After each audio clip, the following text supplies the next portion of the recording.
leaving some. Here we go. Postal workers are beginning a series of 6 pre-Christmas strikes today. Urging people to make sure they send their cards and presents off early. I think it just shows the radio as I'm it. Harry Dunn was just about. I can only see you, Dan. I can't see the doc. Mother. All right. After the hearing, Charlotte Alan, it's a radio show. We would have been happy Are we not with doing transmissions on Zoom? what the judge was going to No, they record it and then they put it out. All about doing. It looks when you speak, Dan disappears. And Yeah, because it's put it on, or you have put it on speaker view. Viewers, even the people who I'm only on the phone, Doc, because I've got to take Pat down the episode of the Okay. Daily Show. to Royal Keys. Normally I can see everybody who's on the. Despite the attention on Yeah, that's your setting. Your setting, not Dan. Smart Energy GB reveals Right, okay, that's not my strong point. electricity is generated here in the UK. Participants. TV presenter Julia Tells me who the participants are. Doesn't tell me. In view, if you go in view, it allows you different We views. want people to know more about where the renewable I've got energy gallery they view, generate so comes I can from see and the vital everyone. role that smart meters can play You've in got our speaker homes. view, With so the help of whoever smart speaks meters, appears. we can make more use of homegrown renewable energy Right, sources. so where do I to find be more that? independent, relying less I've on only gas done that's Zoom imported on from abroad. Wintry proper showers computer. for northern Scotland Not on a and makeshift on some little bloody exposed phone. coasts. Clear elsewhere, but a widespread frost. Highs of just 4 degrees Celsius. 24 hours a day, 7 days a week. Spice FM 98.8 FM.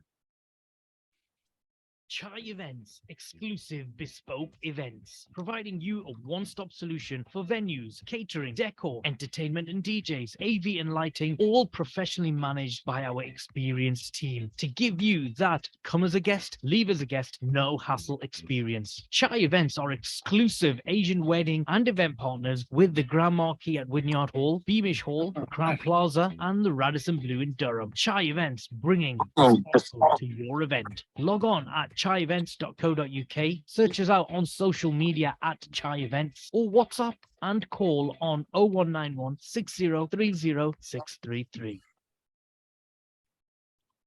Hello, Newcastle. We're back for the 7th year. Join me, Atif Nawaz, as well as Ali Official, Omar Regan, Imran Yusuf, and Sabine Sadiq at the Comedy Takeover show on the 15th of December in support of our winter emergency appeal. Gather your friends and family and get ready for some belly laughs in support of a great cause. Grab your tickets now at humanappeal.org.uk or call 0161 225 0225. See you there. We buy cars for more. Newcastle शहर में पहली मर्तबा हलाल car finance, जहां पर आसान किस्तों पर बेहतरीन गाड़ियां दस्तयाब हैं। आइए जस्सी को फूल मिलाइए और मालूमात हासिल कीजिए। We buy cars for more. The first dealership in Newcastle to offer halal, interest-free car finance, subject to terms and conditions. Call Jussie now on 07979 465 623 or come and visit our Scotswood Road showroom or log on at webuycarsformore.com.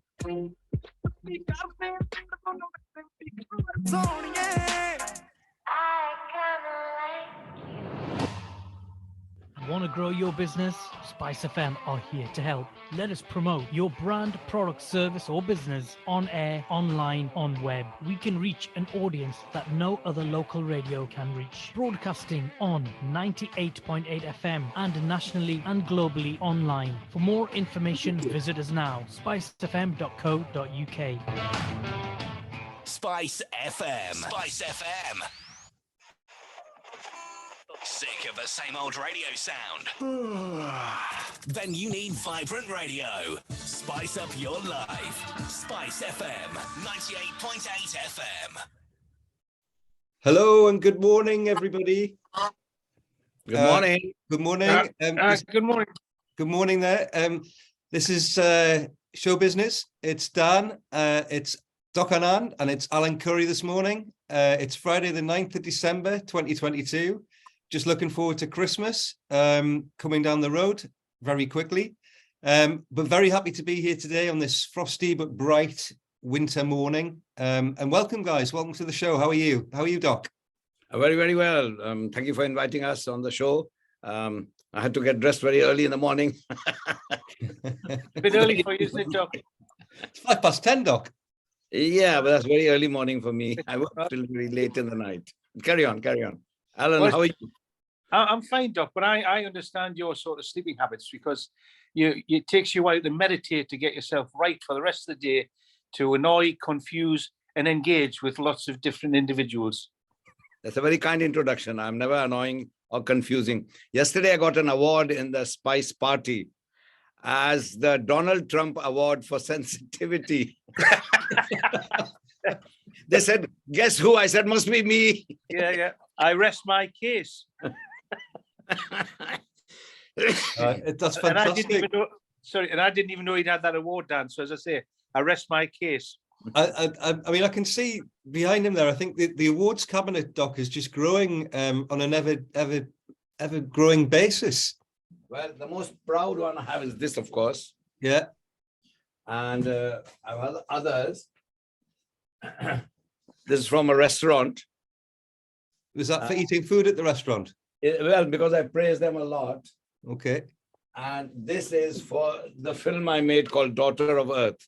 Oh, you know, wow. there was a hideous rape in India.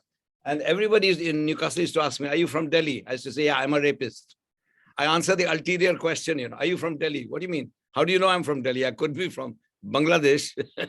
So anyway, so we made a film. I took it to Cannes Film Festival. And at least it entered. We didn't win, but it entered. But in Delhi, we won an award. But there I said, look, out of the 5,000 of you listening, there must be at least one couple who were driving past that couple who were raped and pillaged. And none of you stopped. Stop the next time.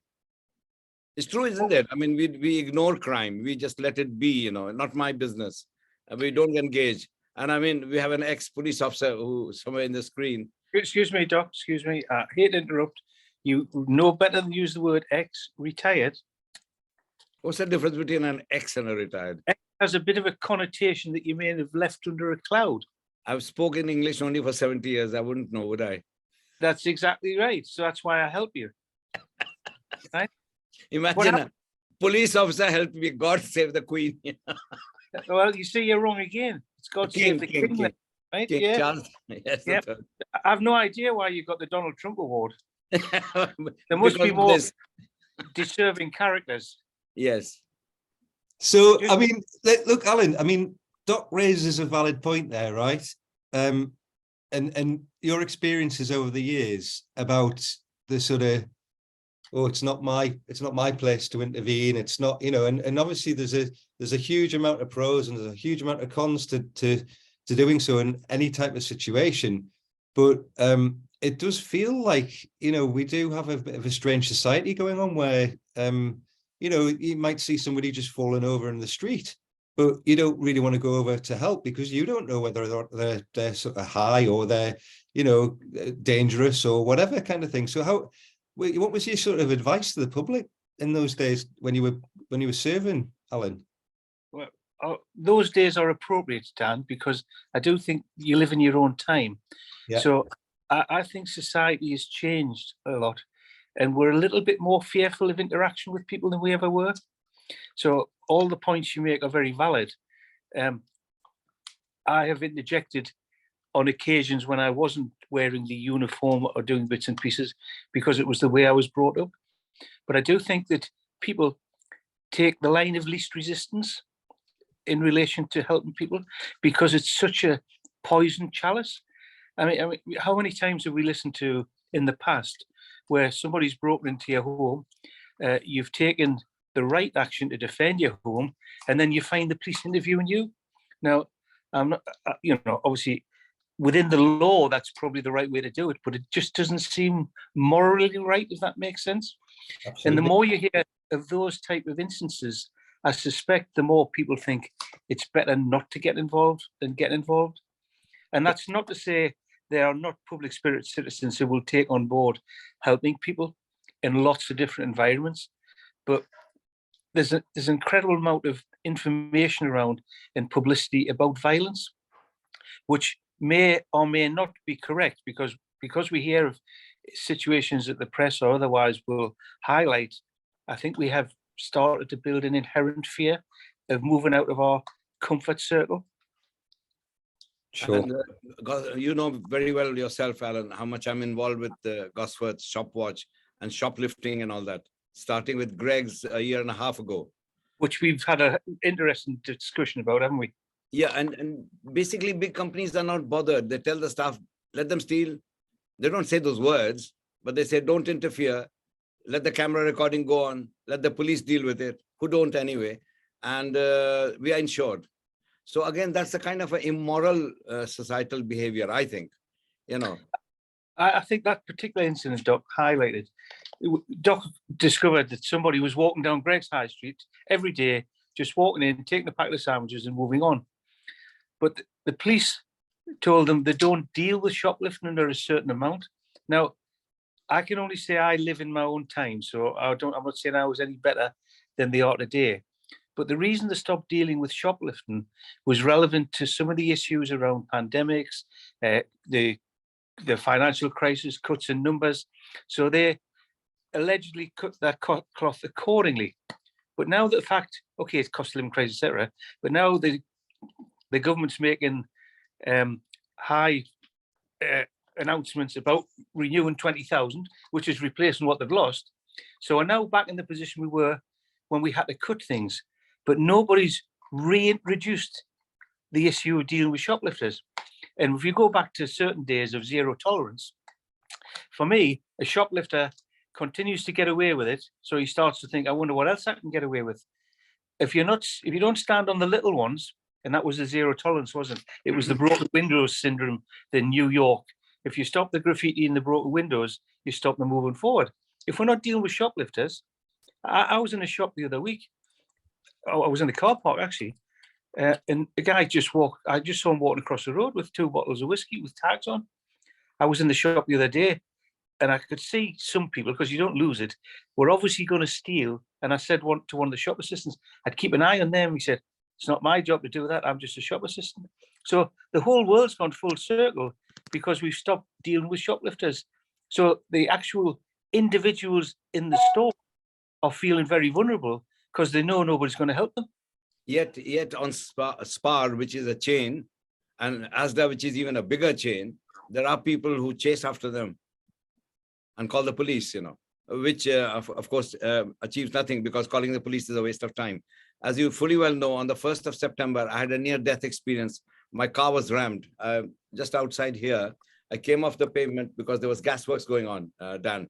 So on the left lane was completely blocked. I was the third in the queue to join. So what speed could I have been? 2 miles an hour, 1.5 miles an hour? You join slowly because I'm crossing to the other side. A truck came and hit me. I mean, I reconstructed this afterwards, dragged me for 1.5 houses length, moved to the other side, turned me around. Can you imagine the impact of that? And I'm in the car thinking, why am I driving into a truck? There was a witness. I did Facebook. I traced every bit of tail light, how far they dragged me. And this was 1st of September. And the police still haven't interviewed me because I'll get the money. I lost 480 pounds and 2 weeks I didn't have a car. And I'm a resilient guy. I came out of it. How many? I mean, if it was a smaller car, not a BMW, I might have turned upside down and broken my neck. So that's the police. My sadness in hearing the tale, Doc, and I obviously know it is, that in my respective policing experience, everybody knew a bad police officer tale. And it's relevant because not everybody has a good experience with the police. And it's easier to talk about bad experiences than it is good experiences. So I always knew somebody would condemn the police service that I was part of at the time through a bad experience. The sadness for me is now everybody knows 3 or 4 bad police officer stories, and that cannot be good. I mean, if I just sort of shed a bit of a subjective view on it, that we generationally have moved on, right? In the last few years, right, with a lot of different influences on society, you know, not least the internet, social media, all those sort of things that we always blame. But ultimately, you know, I kind of feel like my parents came from, I mean, my mum was born in India. Oh, wow. And call me uncle from today. I thought that already. I could see the likeness. And well, he has got a bike. Yeah. and basically, you know, it was the war years. It was either the late 30s or the early 40s. that she was there. Well, it was the late 30s because that's her birth date. I feel that generation that was spawned from that era had a certain sort of reluctance to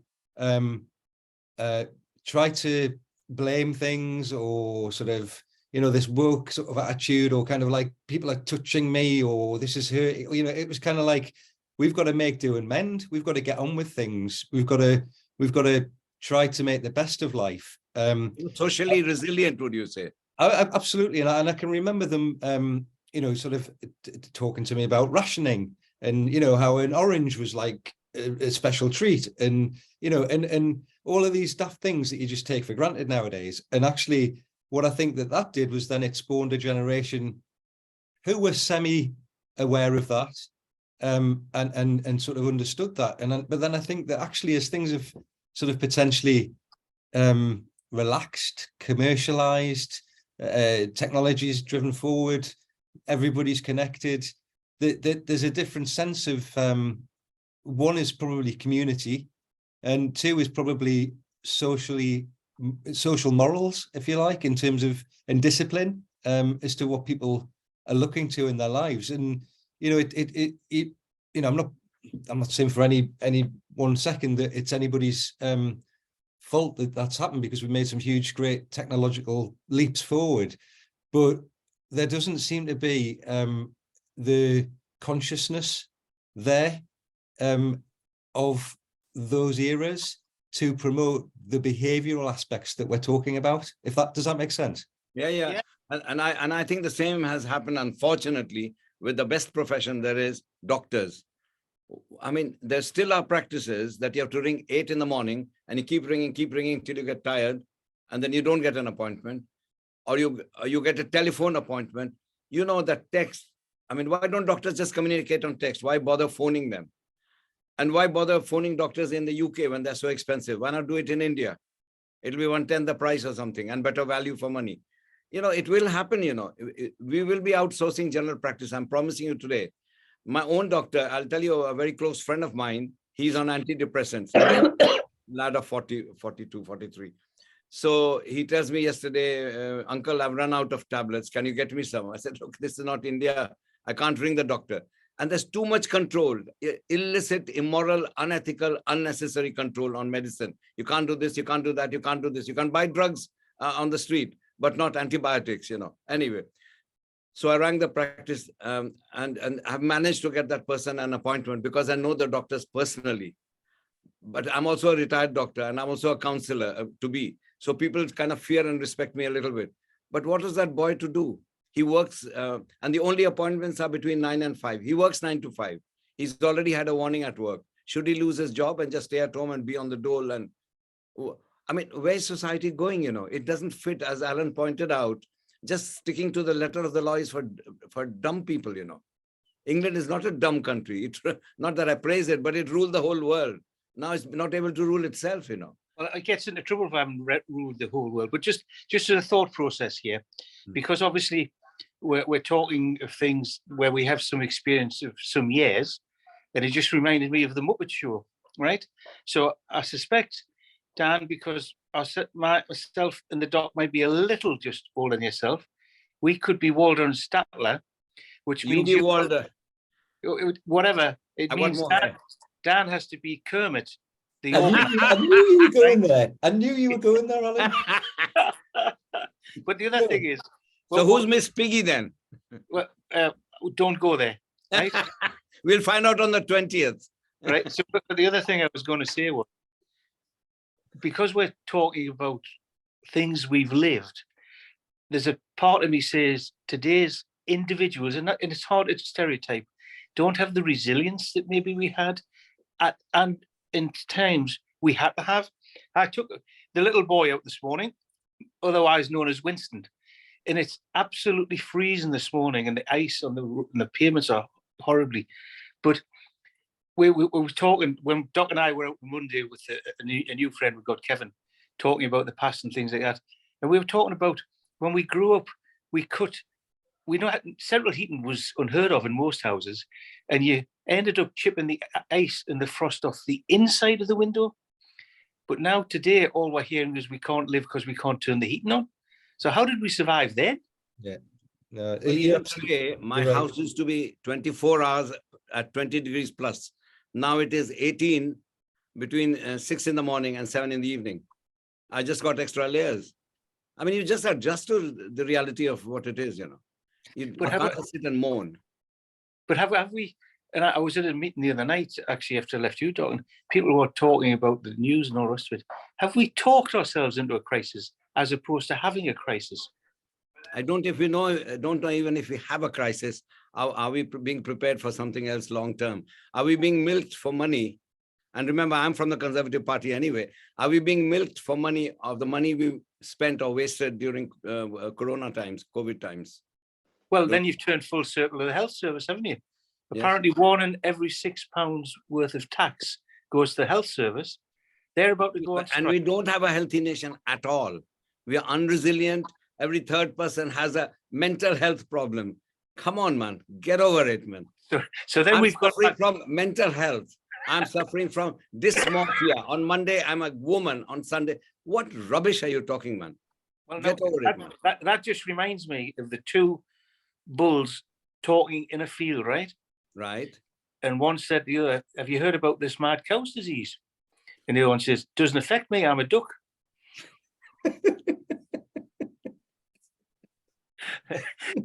But I think that's self-identification for cows.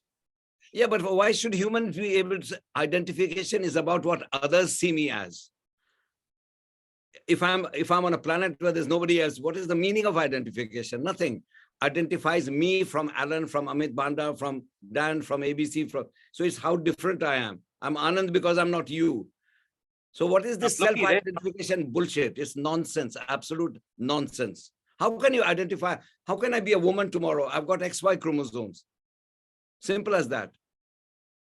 I think we're touching on some fairly supercharged discussions, which are really relevant today. And I think there's I've got to be conscious, and I need to say it myself. I've got 3 kids, and do they listen to me? It's like, did I listen to my dad? There's that kind of like that generational thing where you are given the experience of your years, but then there also needs to be some room for the way of life to change, if you like, for the betterment. Now, I would say that, and I'll just put this to you both as a kind of like proposal. We're not in a place currently where I certainly feel balance in the world, if you like, in terms of maybe where we've come from, which was super, super disciplined and restrained, and people exploring today means of expressing themselves that are not completely sorted out yet. So we're kind of reaching this place. But if we do look at time gone by, right, and certain aspects of history and facts, and I bring forward like slavery, for instance, in the US, right, and had we not changed our mentality towards things, that would not have been abolished. Likewise with the women's vote in the UK, for instance, if time had not moved forward and people had not thought differently, we wouldn't be seeing changes to things. So I think what we need to do is to be taking a smattering of the old and mixing it with the new, because we are entering different times, and the younger people that we and again this is I don't want to appear to be disenfranchising anybody, because we're a totally inclusive society as far as I'm concerned on this radio show and with ABC, whether it's age, religion, race, whatever it may be, we welcome all, and I think that we need to have a balance, really, and that's my proposal. Let's look at change. I am confident enough and resilient enough and resourceful enough and knowledgeable enough to change a little every day. So that's called progression. Mm-hmm. But as a Suella Braverman, who I don't love totally, who hates coming from India, completely like Cliff Richard, she hates the skin she's in. She talked about the invasion, but she's right. You know, when people come in dribs and drabs and adjust to the economy, the mores, the values, the Christianity, the rule following of this country, it's good. I'm one of them. But if you come in droves on a rubber dinghy, then you're like a micro invasion. It disturbs the placidity of the place. There's the resistance built up against the virus, and there's racism. Simple as that. What did I bring to this country? 2.5 pounds in my pocket and a medical degree worth 280,000 pounds and 7 years of experience. And more than that, a deep hunger to achieve. I have achieved in medicine and in my life more in this country than I would have in Delhi and India, because Delhi and India is still under that English rule, you know, that decadent, moralistic, bureaucratic, red tapey kind of thing. So I've achieved because there's only one of me. But suppose 5,000 doctors came in 1 month to Newcastle. The white population would object. They would want to live in a huddle, in a ghetto. So it's the same with any change, whether it's immigration or anything. Small amounts is fine as long as the boat stays stable. If too many people jump on the boat and the boat goes like that, that's what's happening in our society at every level. Too many rules are changing, you know. I mean, every third person wants to be gay. Every fourth person wants to change his gender. So society is completely broken. You know, if there's a few people who are different, calling them odd would upset and irritate, and which I love doing. 1% is fine. But if 50% of the population doesn't know its gender, you got something coming, you know. On a lighter note, Doc, obviously we're talking, you know, Walter and Statler here, and Kermit had a good point of view, but you can't beat experience, sadly. But no, but experience is your experience, not your child's experience. That's fine. But Dan mentioned, I was just going to be lighthearted here. Dan mentioned children or his family don't always listen to him. I didn't listen to my dad. Pat's just walked in the room, my wife, and my dad said, "Don't get married." And I've been stuck with 37 years of marriage. She just shouted. He heard you, and you said stuck. You'll have to buy too many handbags today to just get over this. Enjoy. She's going to the church. Well, that's Monday's the church, but she went another handbag, entered the house on Monday. It's unbelievable. So, gents, I hope I'm not going to lose, but I've got to take her down to a shopping centre so I can talk from the car. But if you lose me, I'm sure you'll continue without us if I'm there. So just give us a couple of minutes to get in the car. As I say, so far so good. But if for some reason I disappear, it's not because I'm sick of you. It's just I've your wife. Doc, it's just a room there. You know how you dice with death with her. I'm worried about that extra year you forgot. Anyway. Yeah, I don't know what I did in that, Dad. I try really hard to remember when I got married because it's fatal not to. So let's have a change of tilt for a few moments, if we will. And Doc, I wonder if you could just sort of maybe just kind of give us a sort of account of the sort of most interesting things you've been working on over the last sort of week or two. You know me, I dice with death, you know. So I go to my best Muslim friend and ask his grandson to make a Christmas card. And I ask others to make Christmas cards.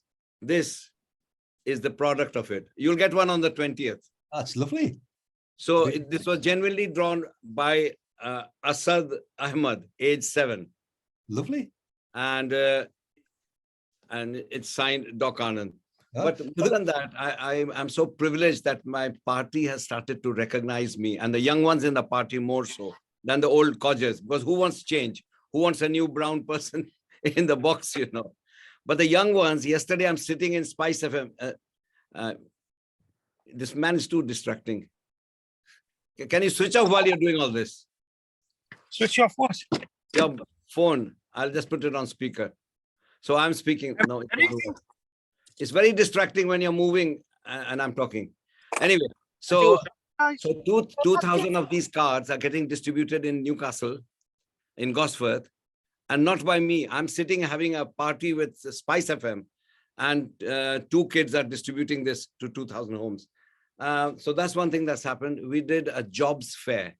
I went to Darlington to see how a jobs fair is done. I went to Blythe to see how a jobs fair. You know, I'm an eager beaver. I learn.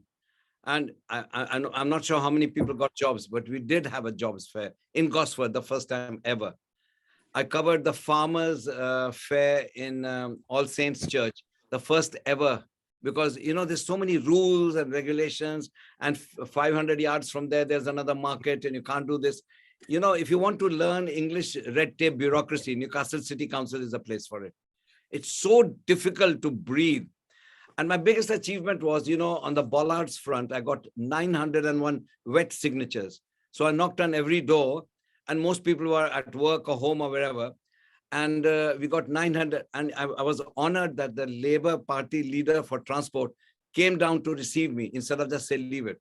So, when I see good in the other parties, I praise it, And of course, we are doing potholes and bollards. I'm looking for a gentleman who has found someone who laser burns graffiti. Wow. You don't have to wash it, clean it, or damage or leave stains. It just like tattoos used to be laser burnt. Oh, yeah. Near Freeman Hospital, laser rays or something, same style. So that's fascinating. And my first edition of my book came out. Where is it? I've got a copy somewhere. It's not here. It came out in January, one copy. But there's a Google version of it, which came out last month. And now we are working on the third edition. What's the name of the book, Doc? I invented myself. Oh, okay. I invented myself. Yes, because every day I'm a different guy, Uh-huh. I love change. I absolutely adore change. When I was bankrupt, I didn't mind. When I lost my job, I didn't mind. Honestly, I've survived, not survived, I've thrived. I thrive on change and pain and all that stuff. So basically, a lot is happening. Hey, stop it. I think we got a new guest.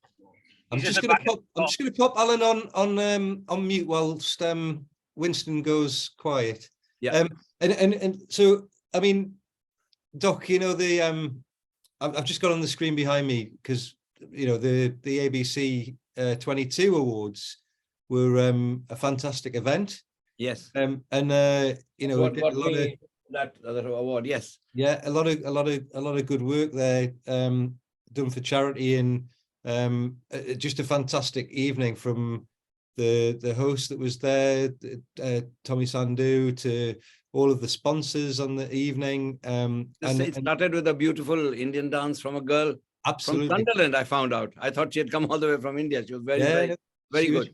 Fantastic, really sort of authentic and kind of like, just very, very skillful. Great music, a real buzz on the evening. And obviously, most of all, and I'd still like to say congratulations to all of our prize winners this year, because of all the amazing work that they're doing in their different sectors and businesses and organizations. And I think it was probably, and I know we've been through a couple of years of change and things like that, but it was probably the best one yet, from what I could take from it, and some of the testimonials that were made and the commentary that I'd heard in social media and all that side of things. So we are obviously looking forward to next year. Yes. Doc. You've always been a massive supporter of the organisation and involved from the very early days. And but I must say that the organisation also supported me when I was really down and out. I was looking for the Newcastle commerce people, Yeah. I didn't realize that the West Road goes and bends, Yeah. And I went into the Lit and Fill building. Who do I meet? Bill Midgley, who I knew from my music organization. He was a trustee. So I asked him what was that. We got chatting. He said, why don't you join Asian Business Connections? And he gave me Amar's phone number. And that's where my journey started. Yeah. So, I'm a typical Tory. I don't miss an opportunity. I'll explore. If it doesn't work, it doesn't work. But I never lose an opportunity, honestly. And now here we are talking about it. Same with the radio. Do you know how I got on radio? I went to my very, very good friend, the head of the Hindu temple, Sunny Vadera's mother's funeral. Not funeral, a wake. So I was at his home. And first I went, and like everybody, I was quiet. Next day, I was my naughty self. And I said to his dad, I said, you had the most beautiful wife. You had a fantastic marriage. What are you mourning for? And I mean that genuinely. I don't believe in mourning and just going on just because everybody wants you to look sad. I said, you had the best marriage, meaning all the guys in the room didn't, That's my style, somebody tapped me on the shoulder and said, Doc, can I have a word with you? And I thought, who's Doc, you know? That was Sandeep Kapoor 12 years ago, 13 years ago. And he took me to the corridor. Have you heard of Spice FM? I thought it's some sort of a food, you know. Honestly, I'm a Gosford white guy, you know. So, and 2 days later, I joined Spice. So, you know, if there's an opportunity, people, you know, there's a very famous Hindi song, which means God is giving you with open arms. Can you open your hands a bit more instead of saying, thank you, God, open your hands. So I truly believe that life has so much opportunity, so much. It's we who got our eyes closed and don't want to see and don't want to engage. There is, and particularly in Newcastle, you know, I was at the Conservative conference last year on the 3rd of October. There was Boris talking from the stage, London is the best city. I said, Boris, there's 2,000 people listening. You're wrong. The best city on earth is Newcastle upon Tyne. So everywhere. And Boris felt a little shrunk. And then I said, Boris, I want you to come to Newcastle. He says, what for? I said, we haven't won for 30 years. I want me to be the little prick in the big red balloon. Everyone laughed, you know. And Boris remembered me when he came to our wheat sheaf near the airport. I said, Boris, do you remember me? He said, should I? I said, he said, the little prick in the big red balloon. You know, he has got can you imagine him remembering little me, a non-entity from Newcastle, a GP? And he remembered that, you know. So I think life is for living, you know. We are too much bound by rules. I'd rather say 20 daft things and make people laugh and someone gets offended. I'll apologize. But we are too risk averse. Would you agree with that? We have become like just too sensitive. The thing is, though, Doc, I mean, I think you've raised some really interesting points there. And I mean, I'll just knock Alan off mute if he wants to interject as well. But just, I think it kind of, you know, it feels like what you've said there, and this is where, you know, I'm thinking about ABC predominantly here because of the organization, and inclusion by default is a really strong message, right? So I think that there's a combination in a lot of the world's speak at the moment about diversity and inclusion, right? Yes. Which is great when they're coupled up. If it's purely diversity, that doesn't really resonate with me. No. And I've got many reasons for that, but I'm not going to get into it in detail. But diversity is great for a breadth of experience and a breadth of, you know, upbringing and background and all the rest of it.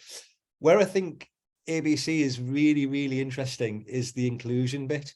And I think that's a stronger side of the coin for me in terms of how that event went on that night, how inclusive it was. I mean, there was people from all walks of life. There was people engaging yeah, and not just sitting and watching. Yeah, from the diversity press. can be a tick box. Yeah. So Doc Anand is brown. Let's make him the diversity officer for the Conservative Party. Yeah. Let's make him a diversity officer for ABC. But then you're enhancing racism because you're showcasing it. You're making it very important, you know. Yeah. And by just letting me be like the rest, I mean, I'm on Gosford, you know, which is 95% pure white. Then there's Arabs and Chinese and Bangladeshi and Pakistani and a few Indian doctors, like 3-4 of them. Yeah. But I don't go there as a diversity person. I'm there as a resident of Gosford, end of story. So again, it's an inclusion thing. Yeah. So your point is well taken, that don't just do this tick box business, you know. Yeah. Oh, he's gay, we've got him. Oh, he's disabled, we got him. Female, or we must have one female. And I look at it like a neurosurgeon. If I was under the knife of the neurosurgeon, do I care about his gender or her sexuality? I just want a good pair of hands and eyes, you know, and knowledge. Or a pilot, you know. Do you ever go and ask the race and gender of the pilot, you know? And actually in Indore in India, I went on a pilgrimage with somebody to learn about Hinduism, the faith I didn't know much of because I was brought up in a Catholic school in India. So anyway, so there was this very beautiful woman in front of me. And I was behind her and there were other people. I had to chat with her. So I chatted with everybody else first. The ladders hadn't come. So I said to her, hello, what do you do for a living? So she says, I'm the pilot of your plane. She was just wearing normal clothes, you know, and not to be put down. I said, how many women in commercial pilots are there? She said 33%, but we want all of them. So, you know, that is diversity by inclusion. Nobody says this plane is being flown by a woman. no big deal, you know. I mean, she has the capacity to fly a plane better than I have, and Yeah. she flies the plane. Yeah. So sometimes we make too much song and dance of the differences, of the diversity, and Yeah. almost embed racism. Yeah. Yeah. And, you know, the white population gets irritated, you know. I mean, I get letters from the health authority asking if I need a translator. I mean, why can't they just have somewhere where they can tick that his English is Alric pet? You know what I mean? I mean, I think the you know, the celebration, and I think one of the marketing angles that we took with the event this year was celebrate different. Yes. You know, I wasn't borrowing anything from Apple in terms of think different or anything like that, but celebrate different. Actually, you know, that's a hugely inclusive statement, and I think that's what the awards achieved in my humble opinion. The 2023 awards are something to look forward to, and I just wanted to highlight to all our listeners out there that actually for 2023 we're going to get massively ahead of the curve in terms of our organizational prowess behind it. So a lot of this stuff's going to start kicking off in January in terms of when we're starting to speak to people and what we're starting to arrange, and we've actually already started the ball rolling. Yeah, people don't realize how much of a massive effort it is to get 300 people on 300 chairs, and the food and the cost and the medal and everything. It's not easy, you know. Yeah, no, it's not. You're right, Doc. It's a lot, and actually, I think it's a constant, you know, sort of yearly. You talk about progression. It's a constant progression in terms of the quality of the event, the type of people that we're looking at, and the pedigree behind what they do, the information about why they win awards. All of those sort of things need to start to filter through in a much greater way, and that's what we aim to do, because I think that's what's you know, behind the charge of trying to make us the most inclusive region. Like you point out, Newcastle's the best city in the world potentially, and trying to make us even more inclusive. And I think, you know, we've had quite a lot of inquiries based off the last awards already in terms of people wanting to sponsor, people wanting to make nominations already. It's almost like people are sort of, well, we just want to do it now. So if you do, and just to reiterate, if you do have any questions about the awards for 2023, don't feel shy. Please reach out to us as and when you can. You can go to abconnections.com or any of the SME email addresses as well will get through to us. And we'd love to hear from you if it's around sponsorship, general inquiries, table sales, nominations. Please get in contact, and we'll be happy to have that conversation. And Doc, thank you to you as well for your hard work that you put into it, because I know just enjoy. You know, I've been with Amar from the time he spoke once at the Newcastle College, when it wasn't as swank as it was, when it was ugly, flat, ancient buildings, and I've worked since then. And then I was very impressed with that pie project thing, and then going to schools. And the other thing I was thinking is, when you have time, I would love to have you at the Pakistani Culture Society talking about the ABC. I mean, Yawar has won an award, but nobody in the Pakistani culture knows what it is about, because Yawar has come through spice. Yeah. But not every Pakistani knows what spice is. And certainly, so ABC for them is a remote white organization. Yeah. So it'll be fantastic to take you one evening. Yeah. I'd love to come. Maybe we can sponsor one of their meals. It's only $100 or something, you know. Yeah. So once you pay people for food, they come and listen.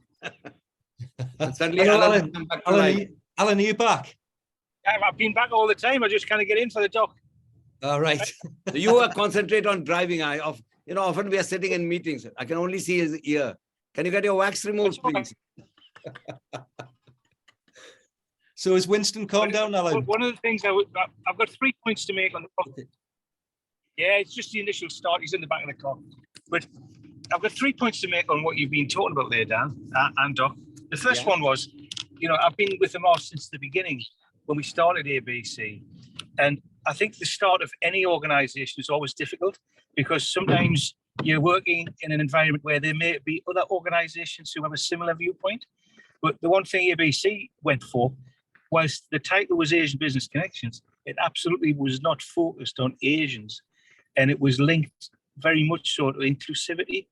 And I think the building over the years with that philosophy and strategy allowed us to get to what you quite rightly say, Dan, was probably our award ceremony, because the organization has matured as an entity, and as a consequence, people are aware of the work that's been done in the past and the work that continues to be done.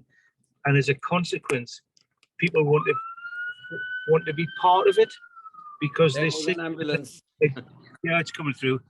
They see it as a genuine perspective, and I've to say others aren't genuine, but they know the hard work that's gone in to raise that, and that helped us get to where we were at the award ceremony, where people actually it becomes the go-to event, and that's really pleasing on all the things the ABC stands for.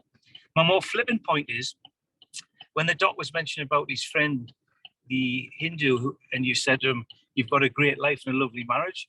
I'm sitting, as obviously with my wife, taking her shopping, and I saw her face twist a little bit, because you've never said that to her. Are you referring to the doc? Yes. I don't know what to say. Well, I don't need to say anything. The doc normally has a response. I'll be no comment. I'm a politician. Yeah, you know how far to go as well. Well, I've been chucked out of Spice many times for swearing. So Did you know I got the yesterday I got the Donald Trump award. They said there's a Donald Trump award for sensitivity. So I put my hand up. They said, yes, it's you. So let's, and the other thing is, because these organizations are linked one with the other, the same Doc Anand's feet goes into the Pakistan Culture Society, as goes into Spice, as going to ABC. So it's leaving footprints and actually connecting with individuals who might be more suitable. Now, Amar has been to the Pakistan Culture Society. They all knew his father. So Amar comes not as Amar Mirza, but some Mirza's son. But you go as a completely different guy. So it's good to showcase different people who bring different gifts, isn't it? Different virtues, different values, different atmosphere.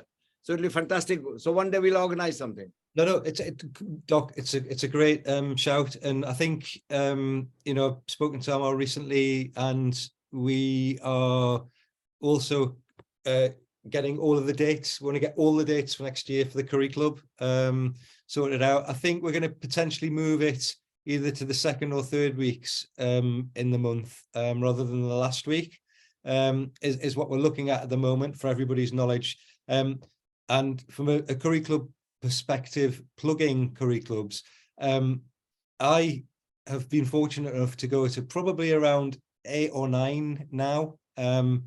Maybe it's 10, but I've had a fantastic time at each one. And the great thing about Curry Club is that no Curry Club is the same as the last one. I mean, the participants change it to the complexion it needs to be, isn't it? Yeah. And I've been to many more, and Allan's name is Curry. So he's an honorary member. Yes.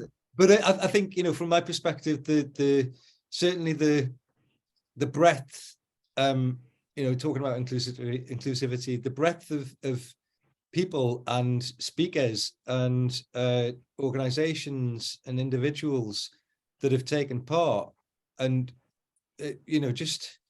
I feel like I've learned a lot. I mean, I feel like there's also people in our communities, and I've spoken to them at the events, people who've said, well, I've just found out about this for the first time. Where have you been all my life, sort of thing? And, they may be like a guy running a halal kitchen down the West Road, or it might be somebody in a business, a corporate finance office in the middle of Newcastle.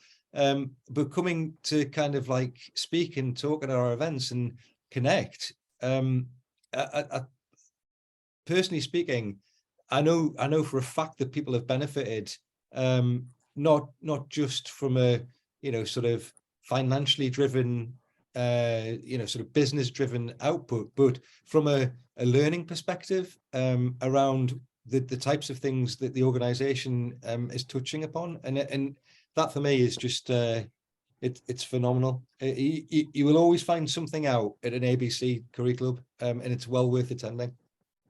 Dan, I would just obviously endorse your comments there.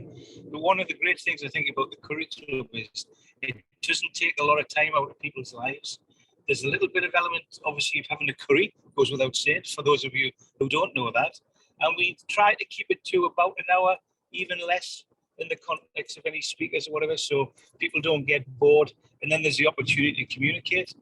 If at the most, might take 2.5 hours out of your life, but endorsing again what you say, what we pick up or what we learn from some of the organizations. Obviously, the last one was the Open Garden, which I didn't have a great deal of knowledge about. I heard it on the radio, but the work that goes on there through the charities and things like that, it was really impressive. But you sort of little in awe of the people and the volunteers who do that. Yeah. And it does expose people again, when we say inclusivity, to issues that generally we wouldn't find out about. And in some places, on some of the bigger conferences, these people would not have the opportunity to showcase or inform and gain new members. Yeah. And the booklets, one is in the Beacon Foyer, one is in Spice FM, 2 were in the Pakistan Culture Society. And people picked up these cards because back home, they used to have a field and they used to grow all the different herbs. And at least they can grow and see other people growing it. It's like helping the immigrant adjust to English life, that you can have a patch, you can have an allotment. Things that, I mean, if you're a Pakistani taxi driver, when will you think about an allotment? It's too far removed from your consciousness. Nobody talks about allotments in a taxi. They talk about alcohol and football and all those kind of stuff, or movies at best. So people have picked up these cards, you know. So I'm talking about the interconnectivity of the different groups. And that feeds to the general diversity and inclusivity. Yeah, I mean, I think so on that sorry, I was going to say on that roundabout. Yeah, but on that note, the doc mentioned the word football. Is it appropriate in the last few minutes to consider this big match on Saturday, which once again, there's an incredible amount of inclusivity in the combination of the England squad, if that makes sense? It is. And Alan, how they... and Alan, I was going to say to you, to both of you actually, that, you know, we can't leave the show without mentioning football today, because, you know, we've got a big weekend coming up. And yes, to answer your question, inclusivity from an England perspective is phenomenal. With that, the sort of the depth and the range and the types of players and people that are in and amongst the group. You know, it's fantastic and great to where they've got to. I mean, I wanted to sort of just briefly mention Argentina in the World Cup. Now, Doc, Alan, I don't know how much of the World Cup you've watched. Oh no, I'm with it. Don't worry. All right, so the crowd for Argentina, you know, this is I almost feel like I just wonder whether they've got any Geordies living there, because it seems to feel like St James's Park when they're playing. I don't know if you think that. They are a bit legendary, aren't they? I mean, you mentioned Argentina, but you can't go much past Brazil when they're playing. Notwithstanding the fact of their caliber of that team and etc. But they're passionate supporters, and I've watched Brazil play maybe a lot more than yourself, Dan, in a certain degree. Yeah. Because I sadly can remember the 1970 team that took the world by storm. But notwithstanding on the field, off the field, their supporters have never changed. Yeah. It's a testament, I think. People sort of look at the statement and think it's a bit cheesy and it doesn't make sense, but actually in these countries, to certain people, it is a religion. Well, in Holy Land, it is a religion in Newcastle. Absolutely. Well, It's like the an Church of extended St. James. family, isn't it? It's like an extended family, and people go to it ritualistically. Father takes the son by the hand, mother takes the daughter by the hand. It's like taking them to church. It is. I'll tell you what, Doc, we've had this conversation before. And when we talk about the different places of worship, the one absolutely inclusive place of worship for me is St. James's Park. Absolutely. Because it doesn't matter race, sex, creed, religion, whatever. When you go into that building or stadium, everybody supports the one religion, if that makes sense. Yeah. So we've had this conversation, the Doc and I, before, how we developed the fact that that is the pivotal temple of It's everybody. even called St. James, you know. Yeah, but okay, you get a bit confused with saint because not everybody likes the word saint, don't they? We don't want to have a crusade, do we? Yeah. So- Even he agrees. I think Winston's getting his perk on there. Listen, Yes. guys, just quickly before we go then, right? Today's matches, and I just want a win or a lose, or, you know, who's the winner going to be from you? So today, to start off with, Doc, Alan, we've got Croatia, Brazil. Brazil. Alan? Well, I'm into the shock area. Croatia is one of these teams that just seem to plow on. I think Brazil are favourites, but I wouldn't be surprised if Croatia did it. Amazing. Well, if that was a shock, that would be a shock to me. The next match at 7 o'clock is Netherlands, Argentina. Argentina. You see, the Doc just goes for favourites.